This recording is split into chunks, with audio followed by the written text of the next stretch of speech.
All righty, all righty. Hey guys, this is Brian Hillard, and I am here with Carolyn Choate, and she is a marketer for heart-centered entrepreneurs. Carolyn, thank you so much for joining us. Thank you. Awesome, awesome, awesome, awesome. Well, I am looking forward to this. We actually met probably about maybe 3 or 4 weeks ago, and we were out networking and doing some different things. And one of the things that really struck me about you was that you are working with people, like you said, marketer for heart-centered entrepreneurs. You're working with people, moving them forward. Talk a little bit about what you do exactly in terms of working with people and obviously branding and growing their practice.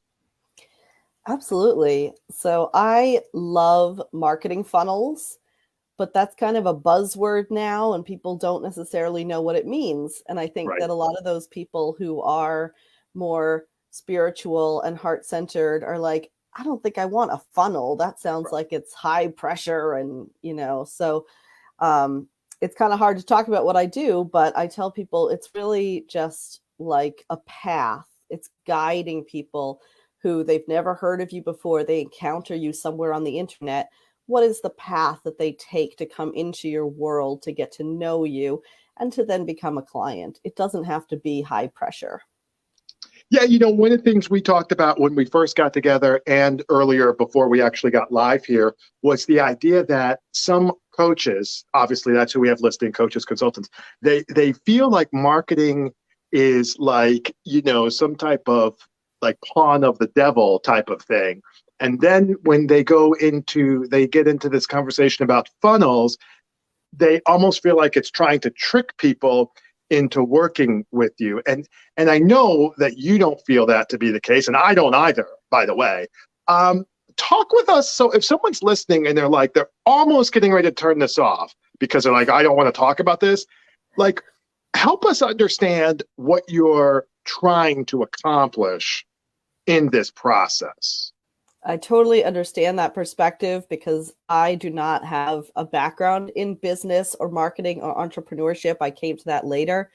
So I started out with this impression that marketing and promotion is about tricking people into buying something they don't want.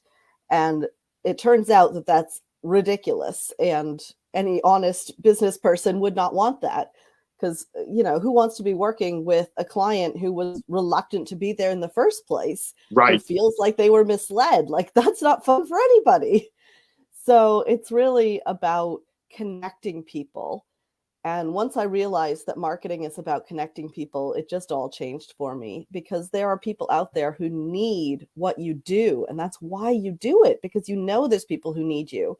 Right. And marketing is how to get those people towards you, to find you, to know that you exist. And so it's a benefit for them and for you. It's a good thing all around.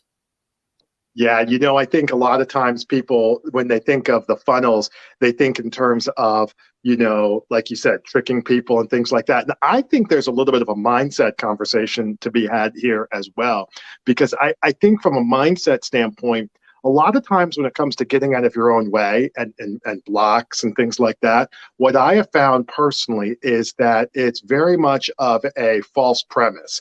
In other words, there is this idea that you think is true that's not, but when you take it away, makes all the other things appear more obviously untrue. But when it's still there, it gives you the impression that what is happening after the fact actually is true. So as an example, marketing. So like if you have a funnel, the premise, which is not true, the underlying premise is that people will judge you on your work and you don't need to get their attention. That's the premise. Okay. Mm-hmm. And if that's the premise, then yes, Facebook ads, a download, speaking, reach outs, blogging, videos, then all of that would be incorrect, right? And that's where a lot of people live. They just were like, I just want to do my work and I just want people to recognize the brilliance of my sheer expertise, and that's how I want to get business. But okay, well, what if that premise is incorrect? Instead, what if the premise is there are a population of people who do want to do work and who do have a problem that you can solve, but they just don't know you exist?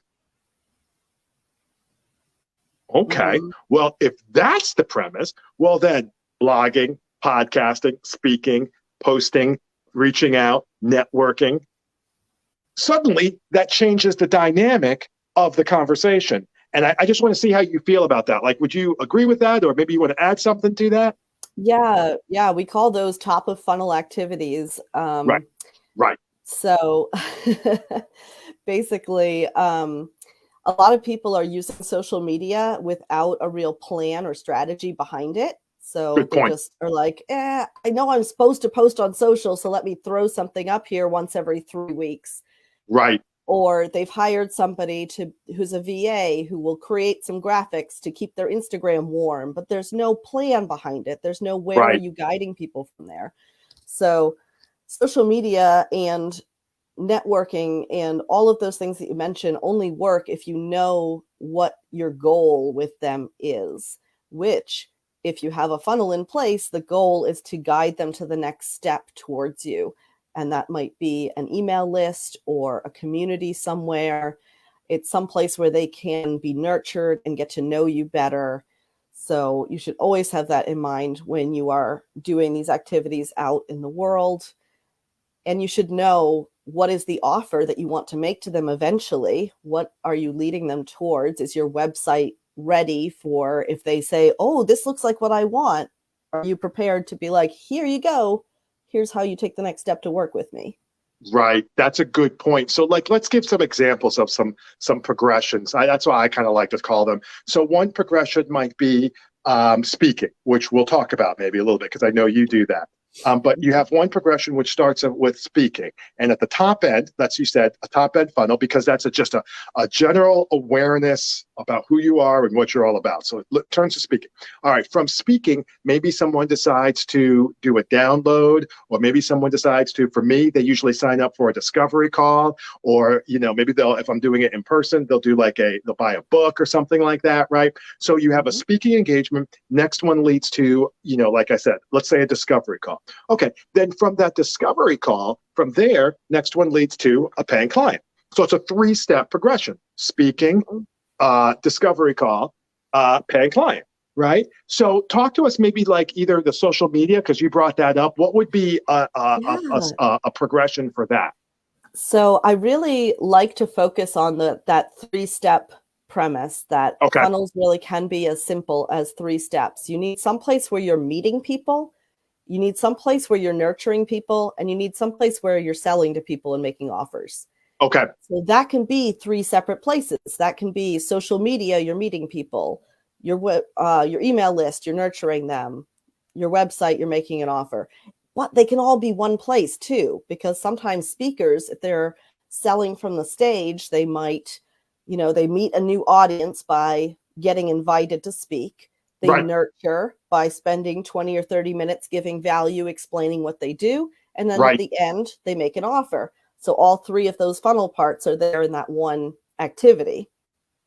No, that's some really, really good points. And as a matter of fact, for those of us who are listening here, if you want to be able to catch some of this or get the recording, by all means, you can text 844-974-4245, keyword Carolyn. All right. So that's 844-974-4245, keyword Carolyn, Carolyn. And you can get a recording of all the good points that we have made and yet to make coming up. So, Carolyn, you are going out and doing some of this stuff. How did you kind of get doing that? Tell us a little bit about what kind of got you moving down that road. You know how when you have a talent for something, you just think like, oh, but that's obvious. Everybody knows how Right, to do that. right, right, So I did not realize at first that I was good at seeing how funnels fit together, how the tech pieces work, how different types of businesses, should you do a webinar funnel? Should you do, what should be your top of funnel? I'm good at seeing that. And I discovered that because I was a stay-at-home mom and I got involved in network marketing because that's what you do as a stay-at-home mom. right. And I didn't love selling products, but I realized that I understood the concept of nurturing people on social media and bringing them closer to you, and that my other friends in direct sales were mystified by it. And they were like, this doesn't make sense to us. And I was like, what, really? This is so easy. Right. So that's when I started exploring really doing marketing as a career. And I did some internships, I took some courses, and I started working with clients very quickly. And it's been extremely gratifying to realize that even people who have been in marketing for decades, really respect my abilities. And it's been a wonderful ride. Well, and I think that's what people, when you talk about coaching or consulting, there is a underlying assumption that what we're good at is what everyone is good at, when that's actually, not how it works. From a spiritual perspective, which I am, I believe God gives us a different set of tools. He gives you some, he gives me some, he gives somebody else some more. And the whole point is we're supposed to work together. They talk about the body of Christ, and that means that everyone's supposed to be working together. And I think you can even look at this from a secular standpoint too, right? Like, there are different things that are going on that, in terms of, your expertise is the progressions and the funnels and building that out. Somebody else's expertise might be like, I have a client who's a transformational coach. We're actually going to put together a book for him. He's got some different insights. He's actually from the UK. So there's some different things going on with him. So everyone has their own ball of wax, so to speak. I think where a lot of coaches get into trouble, and I'd love to hear your talk on this, is they get in their own way because they think, like we talked about before, that it's a problem, or let me talk about the other side. They feel maybe conceptually they're okay with it, but they are feeling overwhelmed by it. That might be a good point. So what do you think? Let me give some choices on funnels that I'm personally aware of. So, and then what I'll do is I'll ask you what might be a good one, either from the choices I give or just what to start. Okay. So they conceptually buy in, but they're overwhelmed. What would be a good one? So let me throw out some choices. There might be a speaking funnel. We talked about that. Speaking, discovery call, client. Okay. There might be a social media funnel. Carolyn talked about that. There might be a webinar funnel. She's alluded to that. There might be a podcast funnel where you have people, you go to download, they go to your website, they join your community, whatever. There might be, you and I were talking about this before we got on, there might be a Facebook group funnel. Okay, you get people on there. There might be, what I'm personally working on is a Facebook ads strategy funnel. Okay, so I think that's 6. I think I got that right. So there's all kinds, and I'm sure there's more. And you could dig into each one of those. What kind of download do you want to do? A PDF? Right. Do you want to do an ebook? Do you want to do a meditation audio? That's exactly, great point. So there's, let's say, 6 front-end options with probably 5 or 6 mid-end. You just mentioned it: download, class, book, special report. Maybe 4 or 5 different options, so that the permutations, I think if we do that right, it's 6 times 24. You have all these different, 6 times 4 is 24. You have all these different permutations that you can do. What's one that people can pick up relatively easily, in your opinion, and not necessarily need a PhD from Stanford to get it going? I think a real classic is the PDF download. Okay. You want to think about what is the very first step someone has to take on the path towards what you offer in your coaching or in your business. Okay. And give them a quick win. Give them a PDF that's maybe 1 page, maybe it's a checklist, something that they can complete quickly and get that little bit of transformation that makes them just that much more ready to be your client. And I also recommend you deliver it through email. So you need a place where you can do an opt-in form.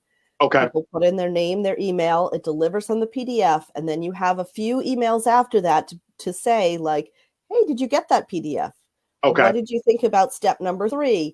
Things Okay. to make sure that they're actually doing it. Because if they're anything like me, they've probably downloaded 500 other PDFs that day. Right. So, if they don't get that transformation from your PDF because they never opened it, then they're not going to work with you. So little things to poke them into actually opening it and utilizing it. Okay. Okay. And then, so what I heard there is a PDF, which you could start that anywhere you want to. You could start that at the high end with me with Facebook ads, because that's exactly what I'm doing. But you could also do it as a networking endeavor, right? Like, if you're going out, I want to say, I always recommend that people wait on the Facebook ads until they are really sure that they've got their messaging perfect, their website ready, and you're super experienced, so you know you're ready for that step. But I feel like it. I've seen people waste a lot of money on Facebook ads because they're sending traffic to something that nobody's interested in. Right. And then they just keep putting money behind it. Like, it must be there's just not enough people yet. And that is not always the problem. So I recommend start organic, make sure that it works, that people are actually downloading it before you pump it up with a Facebook ad or another social media ad. Okay. So then 2 points there. Yes, the Facebook ads, you're absolutely right. So for, kids under the age of 18, do not engage in Facebook ads without parental supervision. For those over 19 and up, definitely make sure that you have some years of experience, because I will tell you, I started my business in 2001, and I went to a pretty good college, and I had to bring my bachelor's degree. I had to get my high school diploma. I had to talk to my girlfriend. I had to get 2 more coaches. I tried to see if somebody had a JD. Like, I brought everything. It was like this. It was like Jericho. Like, they just circled it, or like Jerusalem in that movie. I cannot remember it, with the Knights of Templar. Anyway, so yes, Facebook ads was definitely with Orlando Bloom was in it. I can't remember it. But the second thing is the top end could be networking. Right. So like you were talking about the lead magnet, like a PDF. So a real easy one is to go out networking, and you're going and you're saying, and hey, by the way, if you want, you can come to xyz.com/this free thing, and you can download it. Or you can go networking, meet the people, follow up like you and I did, right? I sent out an email to them like, hey, listen, let's talk. We hit it off. Could have just as easily said, if you want, you could join our list. I didn't, but I could. Instead, I got you on here. But there's different progressions that you can do. You can ask, hey, could I pitch my free download to your audience? So like at this juncture, I could give you a URL. Mm-hmm. Make sure it's a URL that's really easy to remember, because if people are listening, they're not going to be like, okay, blah blah blah blah blah blah blah / blah blah blah / number. Make it simple. Yeah, that's not the time. That's not the time to be like, well, and in order to get our free download on 15 ways to absolutely triple your business, just click www.supercalifragilisticexpialidocious with a silent E /Brian, and you'll be fine. That is not the time to be. That's not the time to be doing that. No, that's good stuff. And speaking of which, if anybody does want to be able to get a download of this bad boy, you can text us. We make it simple. You can text us at 844-974-4245, and that's a keyword of Carolyn. Okay, so talk a little bit about how, when we were talking in terms of your story, you brought up how initially you didn't really feel like you were worthy or kind of good enough. And I think we all suffer from that, some form of imposter syndrome. Talk to us a little bit about what that was like as you were kind of going to that next level and really breaking out. Absolutely. Let's just backtrack for a second, because I forgot to mention in the PDF download that in terms of the tech, you do not need like a funnel builder software. If you just get like MailChimp, you can get an opt-in form, you can set it to send a download, and you can do your emails, and you can make offers through there. So you could do it all with like a free email provider if you're just getting started. So great point. Thank you. No, thank you for walking that back. Okay, jump into your story a little bit, how you were coming and moving and stuff like that. Yeah, so I got my degree in poetry and then professional fiction writing. So I've always been more of like an artist. And then I couldn't make a living at it because I don't write fast enough. I write like 1 book every 10 years. You cannot make a living on that. No, you can't. But yeah, so I kept doing these like I was a secretary. I was working the self-check machines at the grocery store. I was just doing these things that were not fulfilling and thinking like, what's wrong with me? I really suck. Right. So it was so amazing to realize that I was able to do something that not everybody could do. Because I was probably like 36 years old, and it was the first time in my life I ever felt like I was good at something. Right. So that was life-changing. In terms of imposter syndrome, I have a great story that I always remind myself from my Sure. mother. Yeah. Great. So every time I start feeling that imposter syndrome creep up, I think of how she told me how she got her first job in the 70s. She saw an ad in the newspaper for a job where you needed to be familiar with a certain kind of software. Okay. And in the 70s, software was pretty rare. This was a Right. military specific software. Okay. Well, her roommate had told her about it. And so she went to that job interview and she said, yeah, I'm familiar with it. That was it. They asked how. She says she's just heard about it from her roommate, but she's a fast learner and she got the job. Right. Right. So, you can figure it out. You can do it. Right. Even if you're like, I don't know if I could do this part of it. Like you'll find somebody to help you with that part of it. You'll do it. That's exactly right. That's a point that we kind of touched on before we got on the show here, which is, 75% done is better than 100% perfect. And I think a lot of coaches, I was used to be like this. I could get into my own way a lot where like, you're trying to get everything boom, boom, boom, and bang, bang, bang. And I'm a coach. I remember one of the first networking meetings I went at, and I was supposed to do like my 30-second. I was in, I think it was in the Buckhead Club. I was upstairs. So we had a big room, like 50 people, and they were all going around. And I was like, dun, dun, dun, dun. And I really did not mess up. I really messed up, did not do the 30 seconds very well. And I remember what was happening was and a lot of people I think have this now, if you don't mind me saying, is they think that the reason I didn't do well was because I was trying to live up to something that turned out not to be true. I thought I needed to be a speaker at the time because I don't think I was a coach at the time. I don't think so, just because that wasn't a thing. So to be a speaker, you have to, have it all nailed down. And it turns out not only is that incorrect, but there's an argument that could be made that says if you're not totally like that, you're more approachable and people like you. So kind of a message to all of our listeners out there, if you're feeling like, OMG, I need to, have this and have this all buttoned up and stuff like that. Let me tell you something. Number one, you're not fooling anybody. Number two, it doesn't make you feel better. Okay. And I mean, and I'll get off my soapbox here for a second, but like I was on a Facebook group that I'm a part of and do some certain things. And my gosh, some of these coaches try to act like they've got it all figured out. You've been in business for about 13 seconds, but don't worry, I got the whole thing nailed down. And it's like, listen, you don't have to do that. Okay. But I don't find that in other industries. You talked about network marketing. I don't find that in other industries. You didn't talk about this, but like real estate, there's other problems, but network marketing, real estate, insurance, financial advisors. I don't find that in other industries.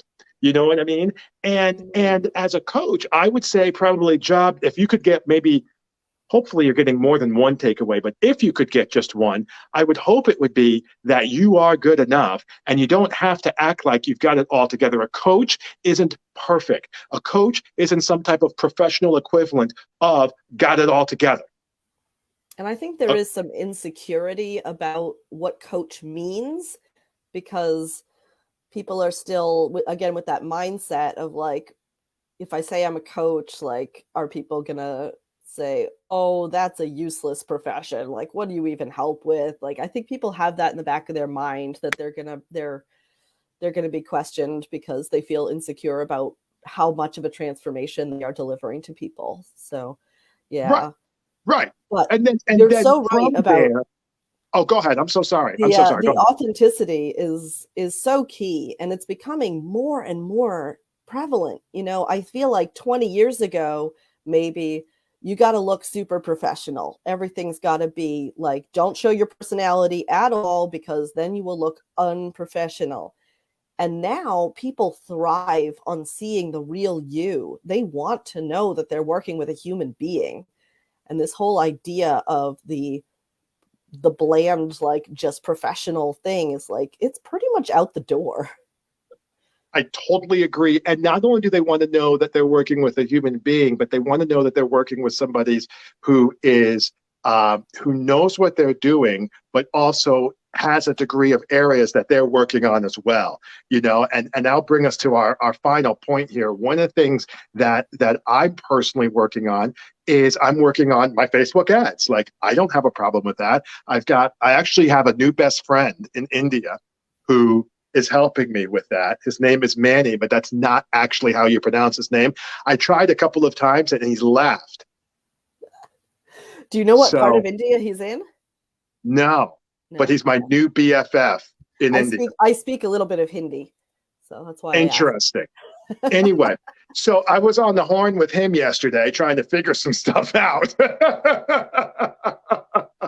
and he was fine. We were going through some of the different things. So that's an area, that I'm working on. And we'll ask you the same thing here in a second. But part of it is that you got to feel comfortable in who you are before you could move forward with somebody else. If you're looking at coaching to feel better on the inside from what you project on the outside, I can save you a lot of time and say it's not going to work.